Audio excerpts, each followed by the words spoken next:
जय हिंद, वंदे मातरम, जय श्री राम। आज एक बहुत महत्वपूर्ण वीडियो लेकर आया हूं मैं।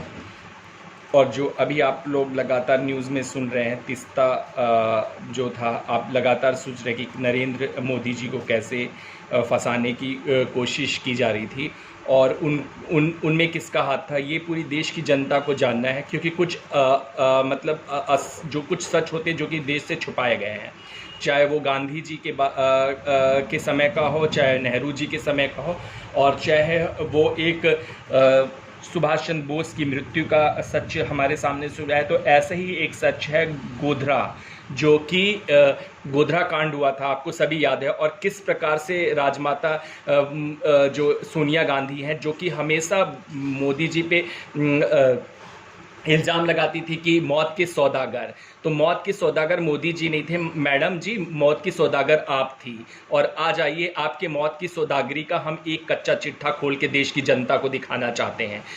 गोधरा में जब साबरमती एक्सप्रेस की उन जली हुई बोगियों से जले हुए शवों को निकाला जा रहा था, तो उनमें से एक जला हुआ शव ऐसा भी था जो देखने में एक ऐसा प्रतीत होता था, मगर जब उसे करीब जाकर गौर से देखा तो महसूस हुआ कि जली हुई एक लाश नहीं बल्कि दो है। ये चीज़ें बात के करके मेरा आंख भी भर आ रही है और मेरे रोंगटे खड़े हो जा रहे हैं। एक माँ अपने दूध पीते बच्चों को अपने सीने से चिपकाई ही जल गई थी। प्रशासन ने माँ बच्चे की लाशों को अलग करने की कोशिश की, मगर ये दोनों लाशें अलग नहीं की जा सकी। बच्चे की पसलियां जलकर माँ के सीने से चिपक गई थी। शिनाख्त ना होने पर भी एक प्रशासन ने दोनों की अंत्येष्टि एक साथ ही करवा दी। कांग्रेस को गुजरात दंगे याद हैं, असामाजिक देशविरोधी वामपंथी चरित्र वालों को गुजरात दंगे याद हैं, मगर गोधरा में हमारे हिंदू भाइयों के साथ जो निर्ममता हुई वो ये याद नहीं है। कल जब तीस्ता सीतलवाड़ की गुजरात एटीएस ने गिरफ्तार कर लिया है, तो ये बताना जरूरी हो गया कि आखिर कौन है ये तीस्ता सीतलवाड़। आखिर 20 साल बाद उसे गिरफ्तार किया गया। गुजरात दंगे और उसकी किसकी योजनाओं का हिस्सा था?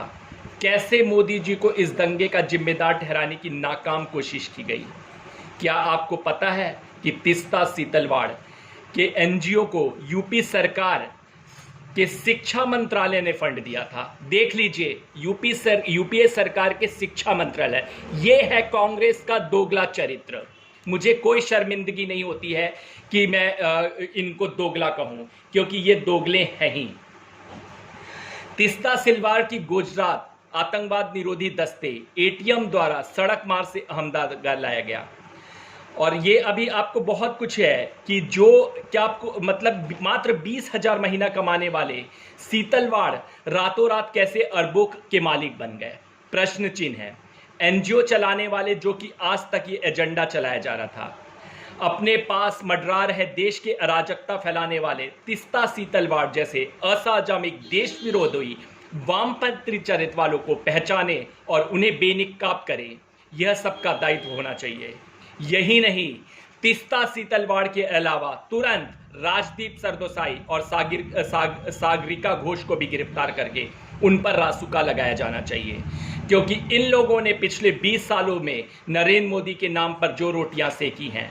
तीस्ता जावेद सीतलवाड़ के साथ और भी लोग इस अपराध में शामिल हैं, उन्हें भी गिरफ्तार करना चाहिए, चाहे कितने भी पावरफुल नामचीन हस्तियां क्यों ना हो।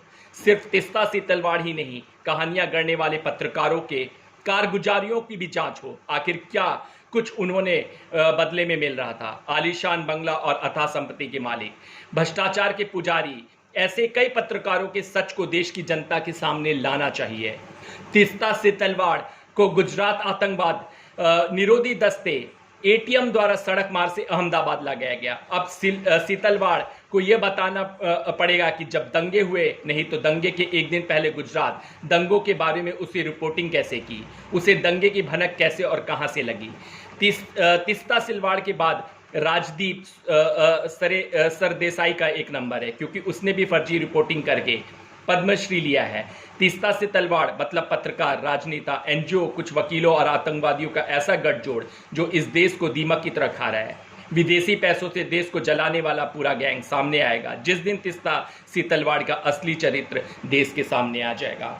ये मुझे कहना बहुत ज़रूरी था और देश को कांग्रेस की और जो वामपंथी दल है, फर्जी पत्रकार, इन सब की बात है। अर्नब गोस्वामी को तो उद्धव सरकार जेल में डाल देने की नाकाम कोशिश करते हैं। जो देश के बारे में सोचता है पत्रकार, आप फर्जी एफआईआर करा देते, फर्जी मुकदमे अर्नब गोस्वामी के बारे में करा देते, फर्जी मुकदमे जीटीवी के न्यूज़ के एंकर जीटीवी पे किया जाता है, फंसाने की कोशिश की जाती है। डीएनए में आपको सब कुछ मिल जाएगा। तो अब अर्नब गोस्वामी के पीछे, अमन चोपड़ा के पीछे आप सब पड़ जाते हैं, लेकिन जो फर्जी पत्रकार है उनको पद्मश्री दिया जाता है। ये कैसा मजाक है? ये देश के साथ कैसी गंदी राजनीति है? देश की जनता सबसे पूछती है। अब देश की जनता को फैसला करना चाहिए, क्या ऐसे नेता को बीच चौराहे पे जूते मारने का अधिकार देश की जनता को नहीं है? जय हिंद, जय भारत, वंदे मातरम।